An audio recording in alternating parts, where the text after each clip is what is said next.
I'm Lin-Manuel Miranda, and you're listening to Hard Knock Life.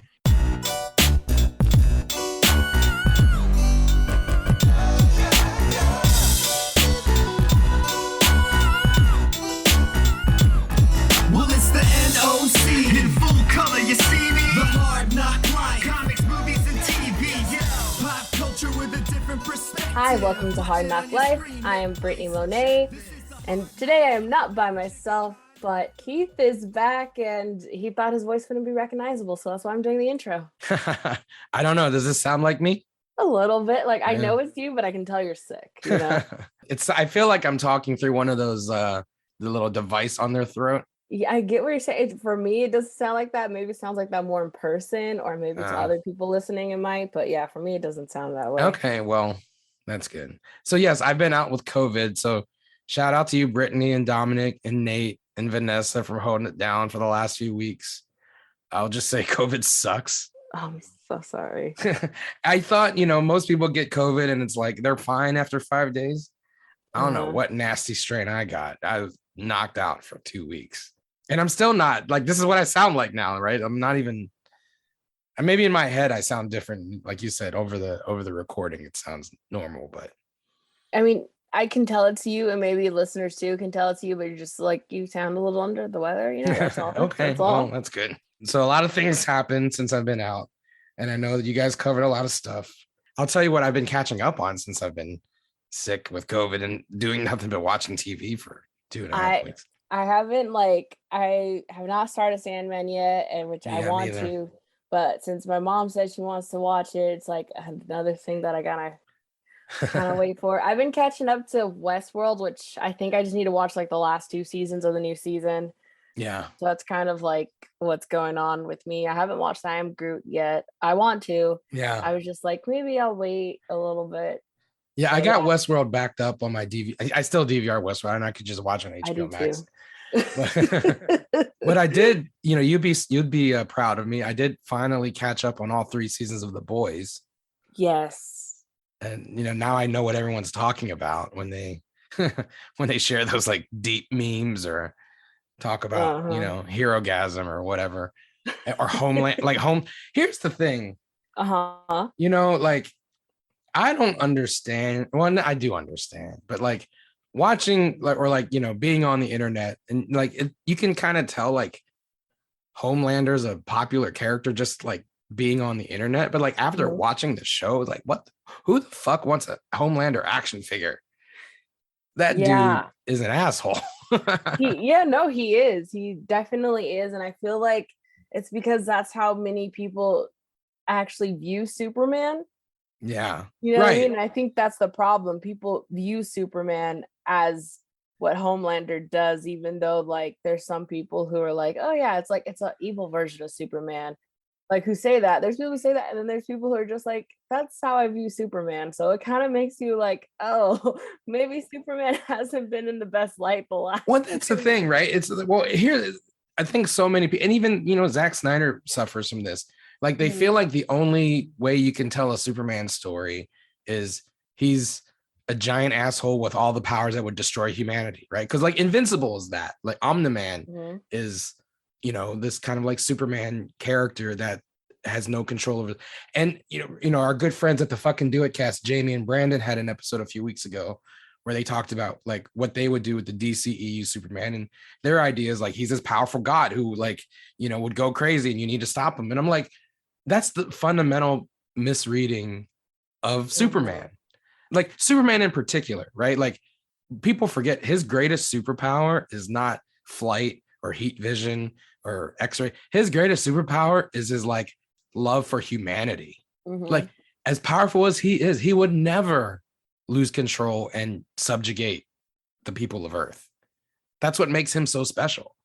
That's what people always forget about. And and this is actually a good segue into like all the shit storm at WB right now, but I feel like the problem is people just fundamentally misunderstand what makes Superman Superman.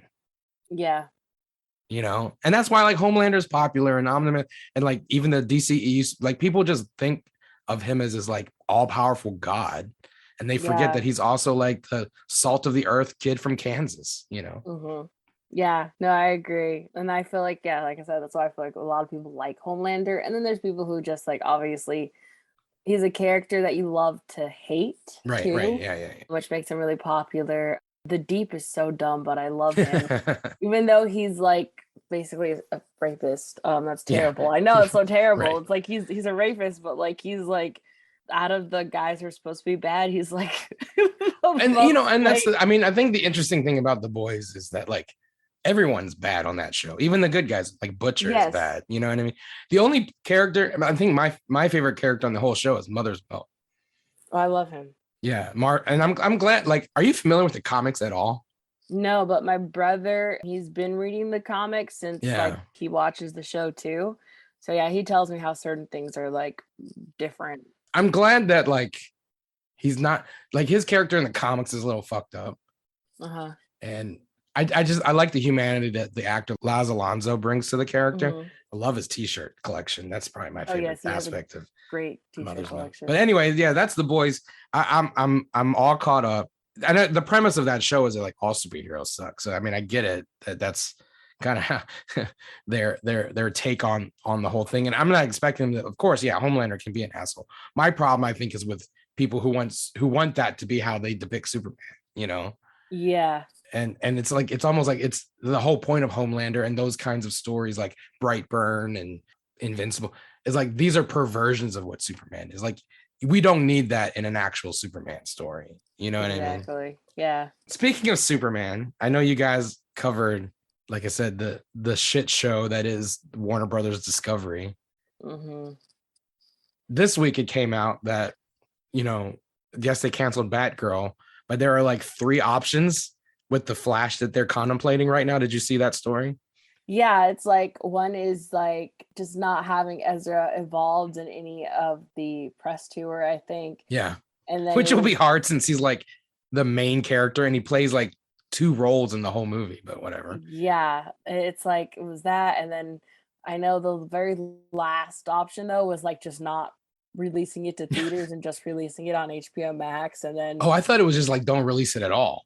or maybe it was It like might be just like cancel it all together. maybe it's just like okay, if we can still kind of get away with releasing it on HBO Max, but if not, absolutely, but like cancel the.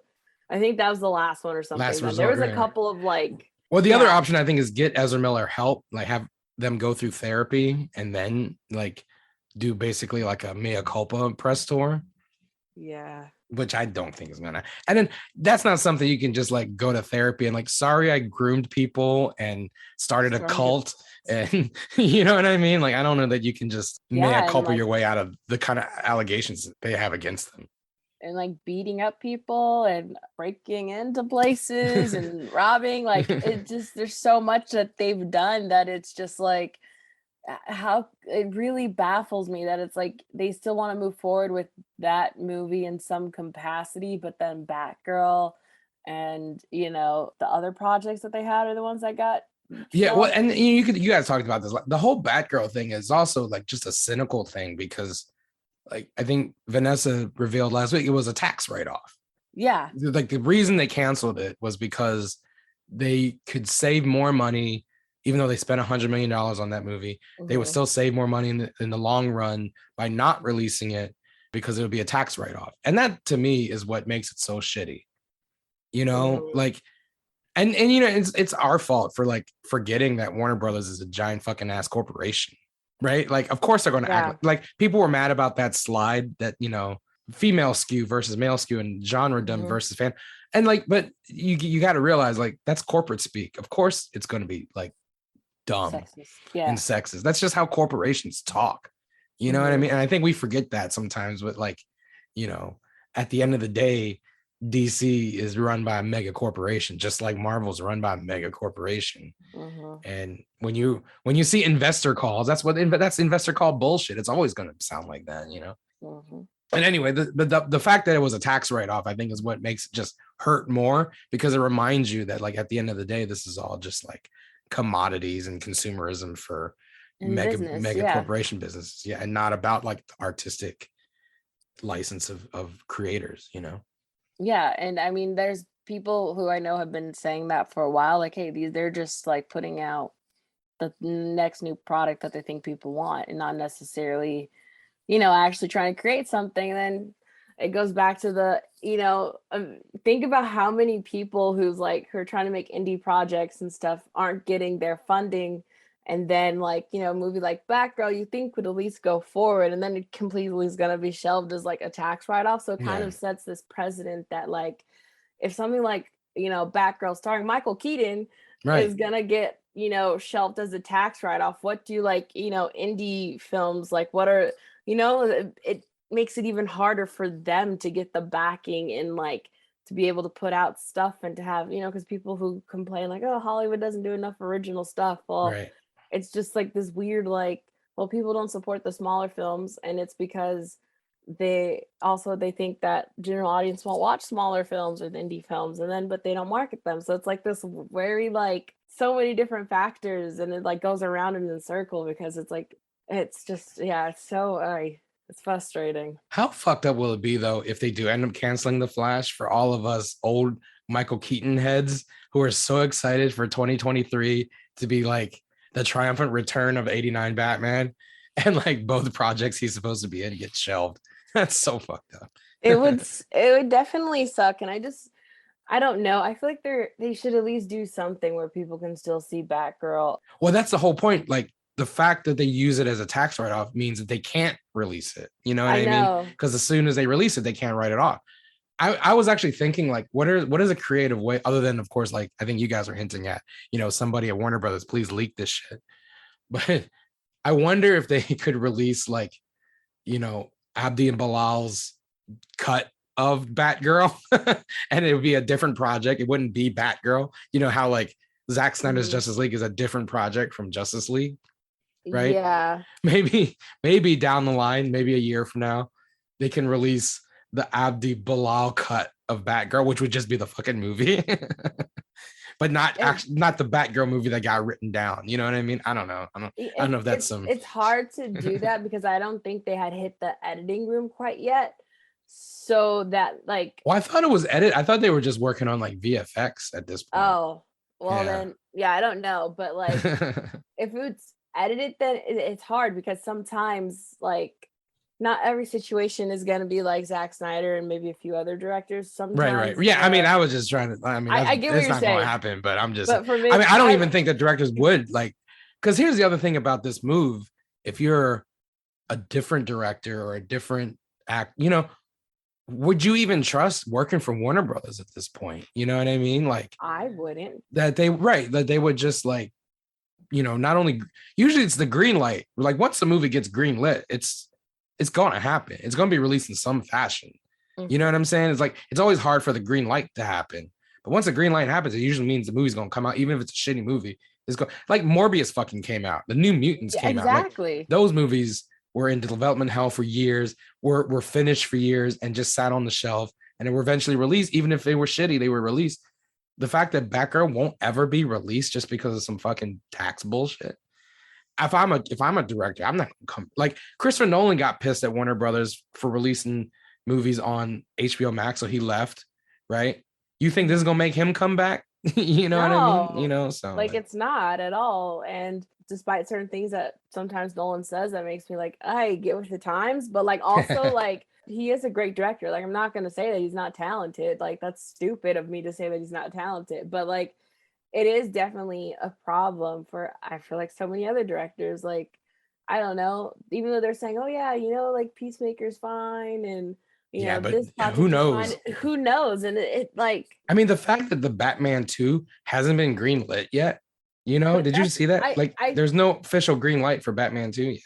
Well, also, I would just say if he's working on the script, I don't know how if like the final script has to be done, and then WB reads the script and they're like, okay, yes, we are going to green light this exact script, and then that's how it would go. I don't know. I don't want to say like it gets greenlit and then they come up with the script. Like I don't want to, like, I don't know what their process is for it. Yeah, I mean, at this point, like that's my thing. Like, you know, the whole we have a 10-year plan is bullshit, because like they've had 10-year plans for the last 10 years. Yes. You know what I mean? Like, fool me once, shame on you, right? Fool me twice, it won't be fooled again, or whatever George Bush used to say. But I just don't understand what to even expect from the whole DC slate, because the TV shows are going away. Like, this is the last season of The Flash. Mm-hmm. I guess Superman Lois is going to go on. Titans and Doom Patrol and all the HBO stuff is kind of like in limbo. We don't know if those things are going to continue. Mm-hmm. And he's talking about like he wants to bring in a Kevin Feige type person. But I think the biggest difference, whoever they bring in to be the new like Walter Hamada, is that DC Films just does not operate the way Marvel Studios does, because people forget Marvel Studios is its own thing within Disney. Disney doesn't have like final say on anything Marvel Studios does. That's all Kevin Feige.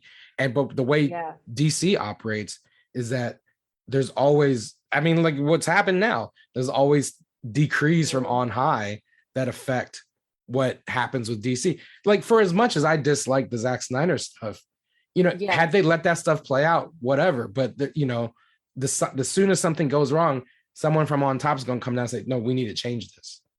Mm-hmm. You know what I mean? And that's the biggest difference. Whoever you bring in to be the Kevin Feige of DC will not have final say. And that's why DC will never do what Marvel does. And I think another thing is that Kevin Feige is also genuinely a huge fan of the comics. Right. So even if he doesn't adapt every single story or every single character exactly from, comics to screen, as well as some of us would like, he still at the end of the day is a huge fan of the source material. And I think he is better at maybe adapting to things than others. Like if he sees, okay, well, you know what? People really like this character, but they probably wouldn't see a movie. They would watch the TV show of these characters. Right. Or, people really like, this. So let me adjust this. Oh, this movie, I didn't know it was going to hit as well. So let's So I think that's also his greatest power, is that he adjusts to what is doing well and how to keep that moving. Well, and I guess because of that ability, like Disney has a hands-off thing with him, right? The same thing with Kathleen Kennedy. Say what you will about where Star Wars goes. She has ultimate say about what they do with the Star Wars brand. The same way Kevin Feige has ultimate say over what they do. Like Bob Chapek does not come down from his CEO office and say, hey, can we do this Star Wars movie? Or, hey, Kevin, can you add this? That shit don't happen. You know what I mean? Like, but with Warner Brothers, it's always like the CEO or whoever is coming down and saying, let's do this. Let's have. And the other difference is that Warner Brothers, even for like years, always has like dividers and barriers up between like the TV division and the movie division and animation division. So it's like, I know this as a longtime Smallville fan. It's like, oh, you have the rights to these characters, but you can't touch those characters. And it's like Warner Brothers owns all of them. What do you mean we can't use them? You know what I mean? It's not like the Spider-Man thing where like a different studio owns. It was like, well, the features division needs like Batman, so you can't have Bruce Wayne on Smallville. It's always been like Arrowverse was the whole reason the Arrowverse started, is because they couldn't use certain characters. And that's the thing that's so like messed up about Warner Brothers, is like they have their own like little fiefdoms, and you can't just like have DC be it.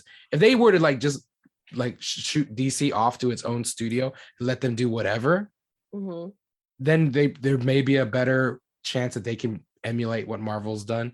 But until like they like fix that shit at Warner Brothers, we're never going to see that 10-year plan manifest, you know? And the funny thing is, like, there was a story, I think in the Hollywood Reporter, Walter Hamada had said, like, one, he was pissed about the Batgirl thing. He had threatened to quit. And then he said he had his own plan that would lead to its own like film version of Crisis on Infinite Earths, which they did on TV. So like, he kind of like was saying that we had a plan. I don't know what this Zaslav guy's talking about. So who knows? It's like, I get that, like I get at the end of the day, the film industry is a business and that there's certain things that have to happen. But at the same time, I feel like you got to be willing to take risk. Like I said on the last one, you can't guarantee that every film is going to be critically acclaimed, like the Batman and Into the Spider-Verse. Like you can't guarantee that's going to happen, whereas both audience love it and, critics. Like you can't guarantee that with every film, regardless. It doesn't matter who's working on the film. You could have the best actors and best director, and there could be just, I don't know, something about it that doesn't flow right and people just don't like it. Like it happens. And I think that there needs to be more focus on trying to do the best story you can do, and hopefully it resonates with people. And if not, you move on to the next thing. Like, that's how it should be. It shouldn't be like, oh my God, now we have to entirely rebrand everything. Like, yeah, I didn't care for Batman versus Superman, but the fact that they were just like, yeah, let's just like reshelve this, to me is just like, there's no faith in trying to, like, I don't know, put your best creative efforts forward or Yeah. whatever. It's just, yeah. I mean, even the fact that like the Flash being in development hell until now, like that movie was supposed to come out like 5 years ago. Oh, I You know. what I mean? Like the Rick Famuyiwa was supposed to do it, and then was it Lord and Miller? I think had a draft. They were Yeah. brought in, and then they got fired. Like there's been so many incarnations of the Flash movie. For like Cyborg was supposed to come out in 2020. Remember when Cyborg was going to come out?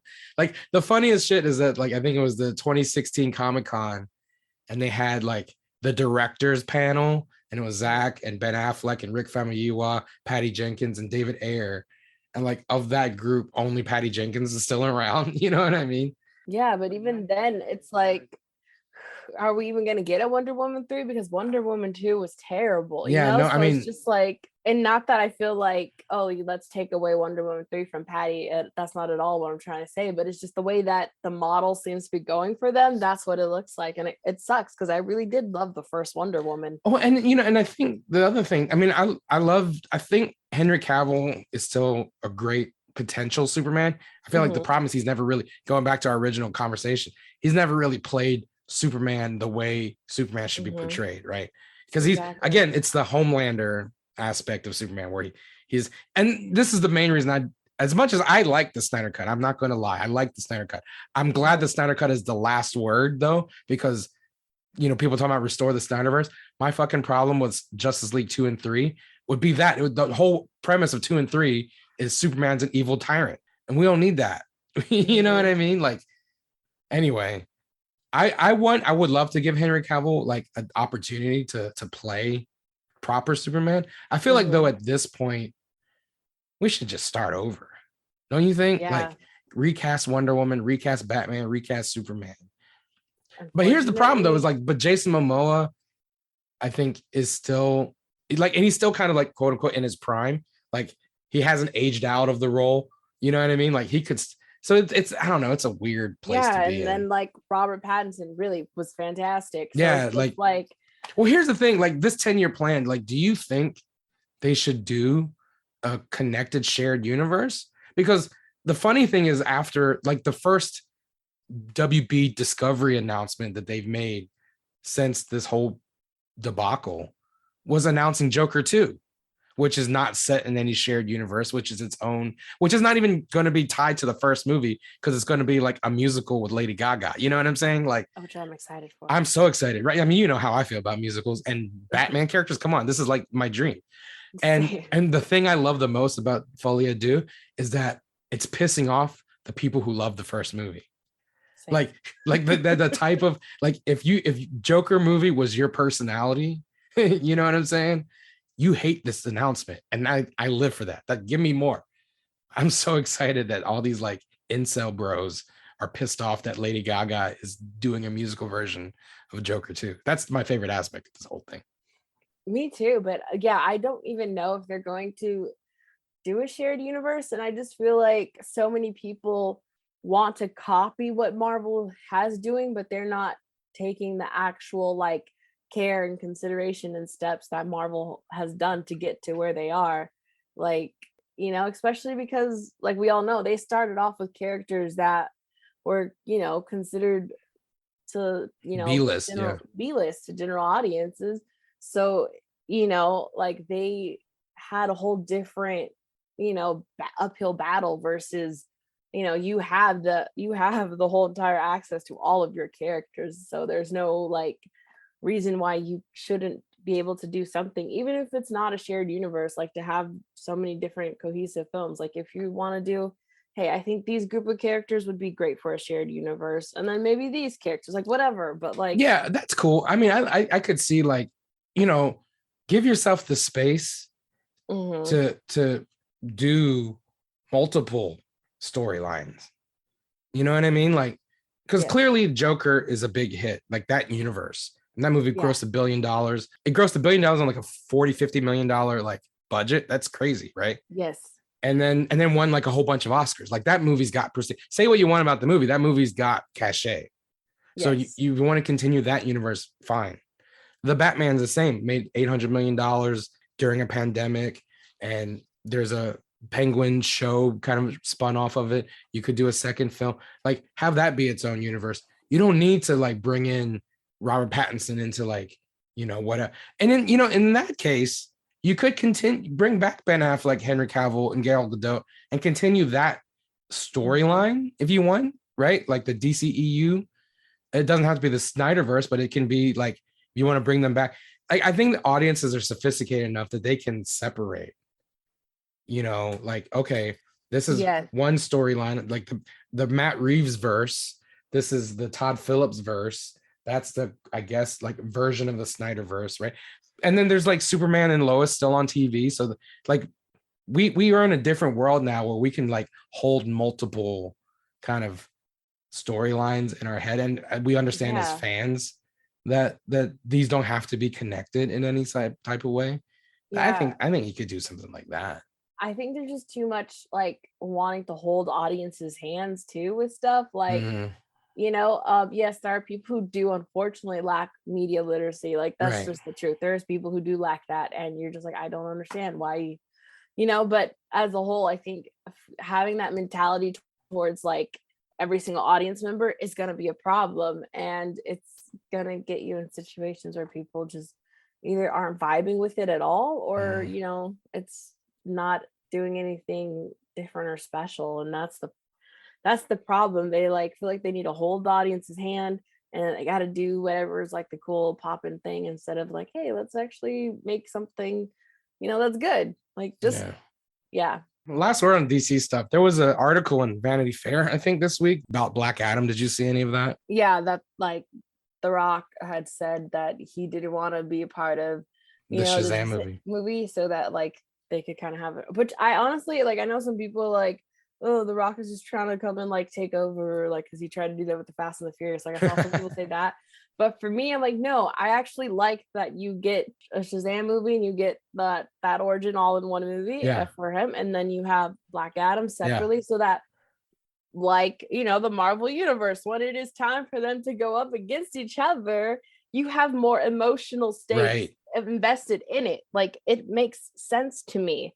And that's something that like people don't understand why Batman versus Superman didn't hit as well, is because it's because you didn't build up with these versions of these characters for me to care about them going up against each other. Like, even though I wasn't super into Christian Bale as Batman, like if it had at least been Christian Bale's Batman going up, you have a backstory of then I would be a little bit more emotionally invested in it. But like that's the problem. Yeah, that's the thing. I'm glad you said that, because I had the same thought. Like people giving Dwayne shit on the internet for that, but like not realizing like what he's saying is like, I didn't want a Batman versus Superman, the Shazam universe.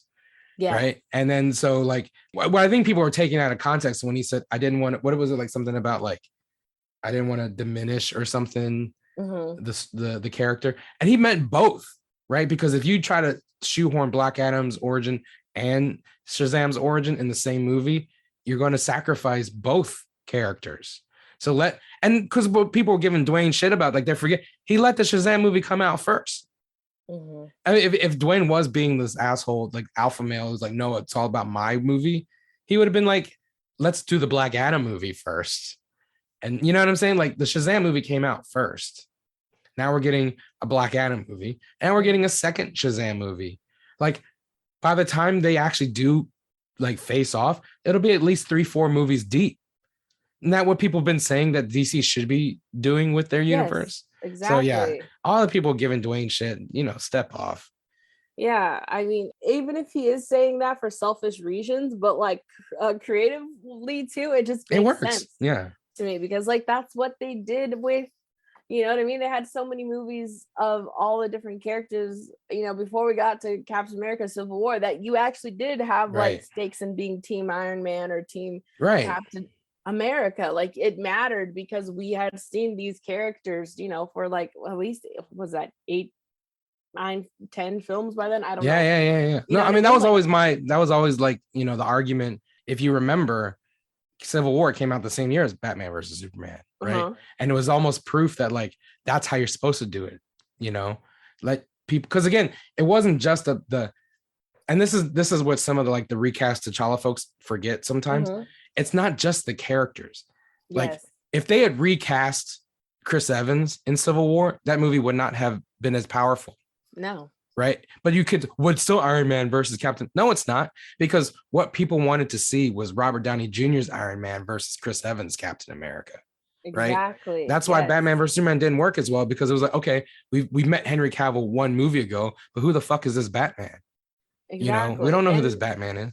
Yeah, and yes, like obviously, and Ben Affleck's a great actor, so that's the thing. People think that it's something that like we're like, oh, we don't like Ben Affleck, or No. you know, it was like. I mean, no, I love Ben Affleck's Batman on. Like, it's the same situation Henry Cavill's in. I feel like if given a proper chance, he could be a dope Batman.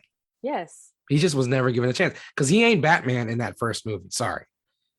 Like I've said this ever since BVS came out. I would respect BVS more if Ben Affleck shaved his head and played Lex Luthor. Because that's who he was in that movie. That motherfucker was Lex Luthor. Rich billionaire who doesn't trust this alien god and wants to kill him. That was Lex Luthor. If Ben Affleck was Lex Luthor versus Superman, that would be a great movie. But he was supposed to be Batman. And I was like, Batman wouldn't be that. Anyway, let's take a break. And on the other side, we'll talk about what's nerd pop. Guess what? Goalie Nutrition is sponsoring Hard Knock Life, and you can go to goalie.com to buy apple cider vinegar gummies, their ashwagandha gummies, superfruit gummies, and super greens gummies, and you get 10% off plus free shipping if you use the code HARDKNOCK at goalie.com.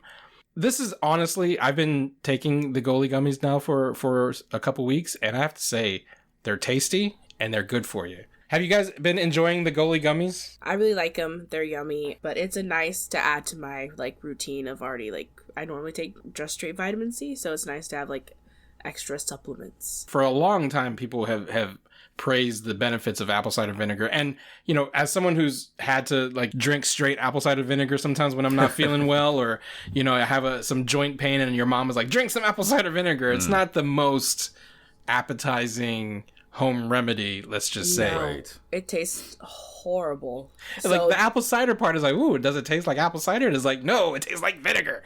But ACV is very good for you. And the fact that Goalie has been able to put the ACV into these tasty little gummies made with pectin and fruit peels, which make them vegan, which is cool. So if you're vegan, you can still rock these gummies, because everyone knows gummies are usually made out of like gelatin and nasty shit. These are made out of complete non-GMO, gelatin-free, gluten-free, vegan ingredients, and you can get the benefits, all of the benefits of apple cider vinegar, taking these tasty, delicious, convenient gummies.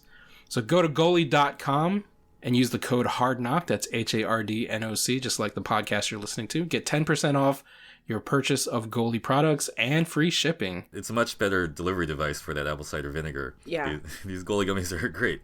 You get I it, and it's agree a 100. delicious little candy. And I've been enjoying the Superfruits one. I did feel kind of refreshed after taking a few of those. yeah, no, but I'm loving them so far, and they're definitely tasty. If you just want tasty gummies, at least just eat them for the yumminess. Yeah. So go to goalie.com, use the code HARDKNOCK, HARDNOC, get 10% off your purchase and free shipping at goalie.com with the code HARDKNOCK. Hard Knock Life is being sponsored by Athletic Greens. I want to talk to you about Athletic Greens. With one delicious scoop of AG1, you're absorbing 75 high-quality vitamins, minerals, whole food source superfoods, probiotics, and adaptogens to help you start your day right. This special blend of ingredients supports your gut health, your nervous system, your immune system, your energy, recovery, focus, and aging. Basically all the things. One of the best things about Athletic Greens is that it's lifestyle friendly, whether you eat keto, paleo, vegan, dairy-free, or gluten-free. It also contains less than 1 gram of sugar and no GMOs, no nasty chemicals or artificial anything, and it still tastes good. Athletic Greens uses the best of the best products based on the latest science with constant product iterations and third-party testing.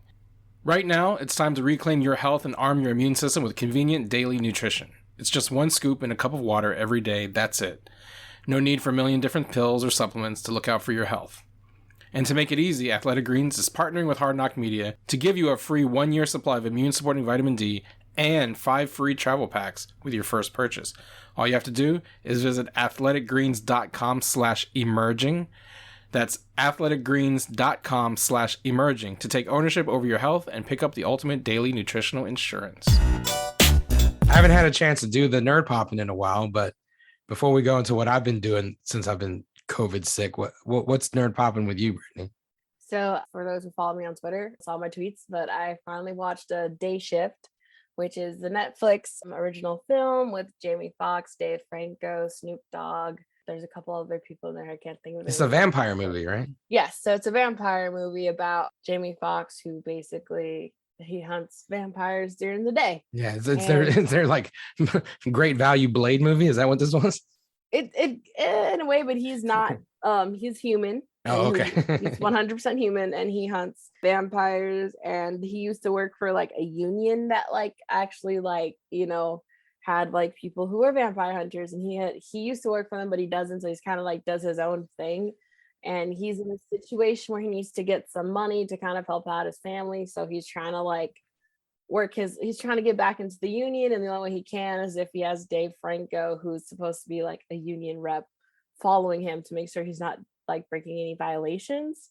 And that's basically the premise of the movie. I hope that they do a sequel. I feel like there was a couple of scenes maybe that was like left out of the movie that probably should have been there for some more context, but otherwise like it was easy film to follow. It was really fun. I would say highly just like give it a shot and try it, because I thought it was great, and I hope they make more. Nice. Well, for me, there's a couple things I think in nerd popping. I talked about watching all 3 seasons of The Boys with COVID. So, and that's the other thing, like when you're kind of like loopy on a bunch of like drugs and medicine, like The Boys is a wild show to watch when you're kind of like doped up.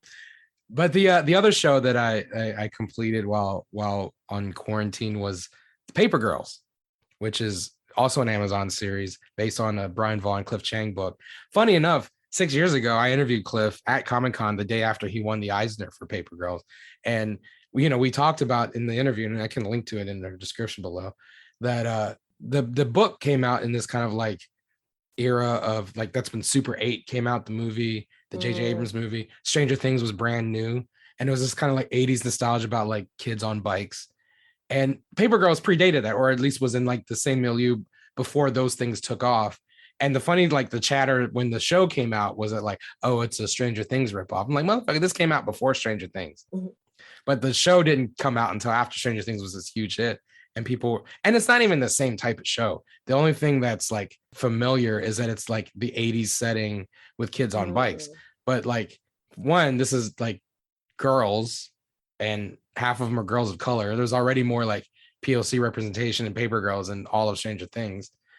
And it's about time travel, where Stranger Things is more about like the supernatural. So yeah, check out Paper Girls. It's a great show. It's cast so well. Ali Wong plays an adult version of one of the kids, and there's like mechas and time travel, and it's really, really great. I would recommend Paper Girls if you get a chance.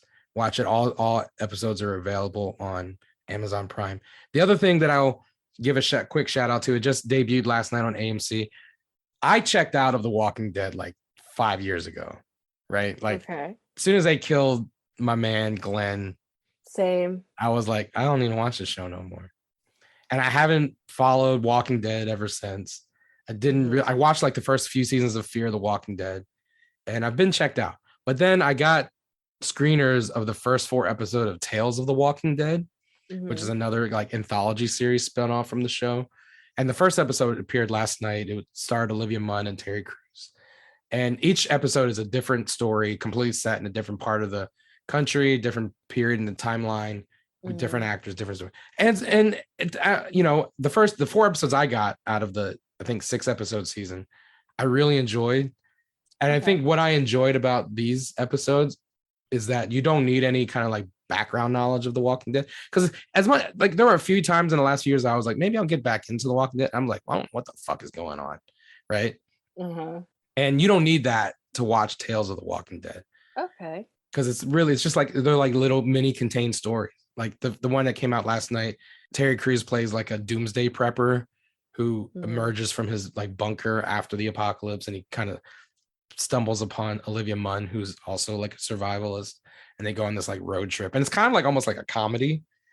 And then they encounter like some weird chick later, and then like every Walking Dead episode, it's like it's the evil is not the zombies, it's humans, you know. Yeah. But it was really like a cute story actually, and the next episode is one set kind of like at the beginning of the apocalypse in Atlanta, where like these two office workers who hate each other kind of have to band together.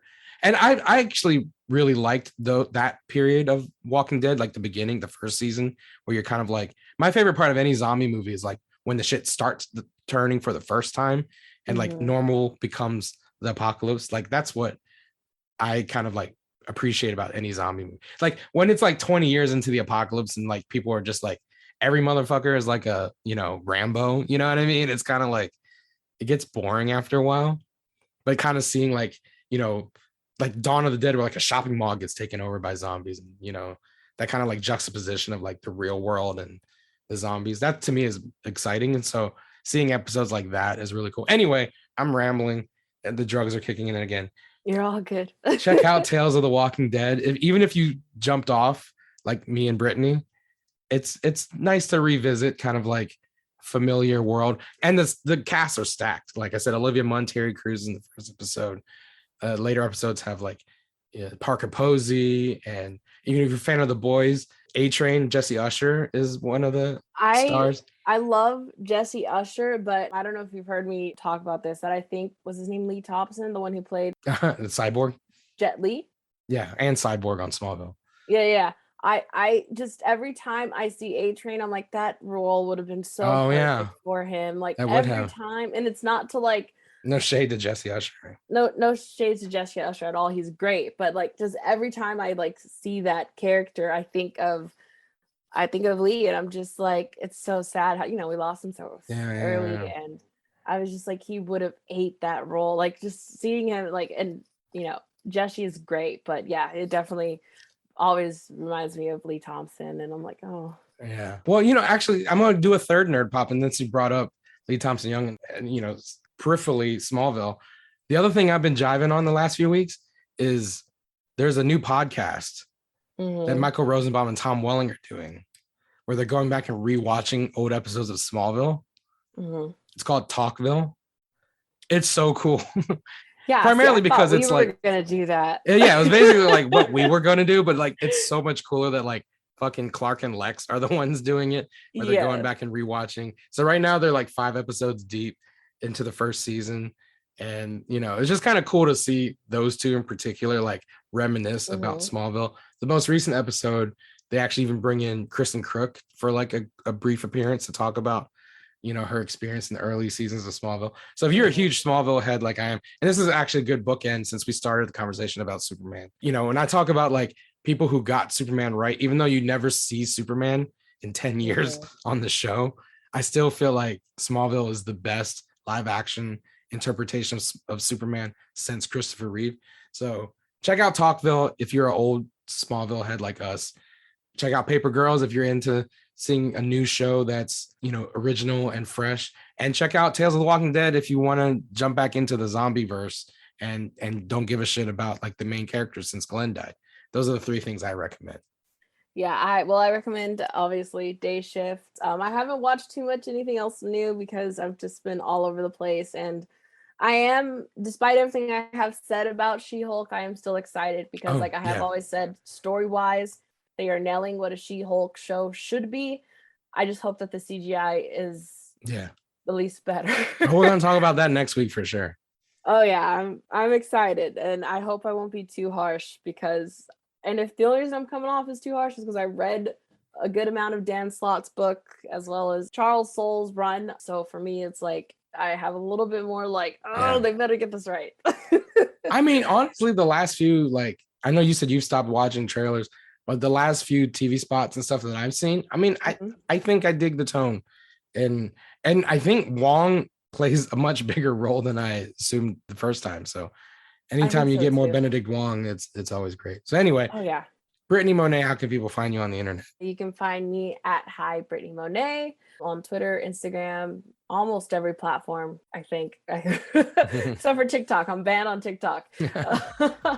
And then you can obviously check out at Naomi Podcast, which is, the backlog of Now Naomi Podcast, backlog of Black Lightning Podcast, and then whenever we do Lituation Room episodes, it's all on there with Nate, Vanessa, and who you guys haven't met, Clement Bryant.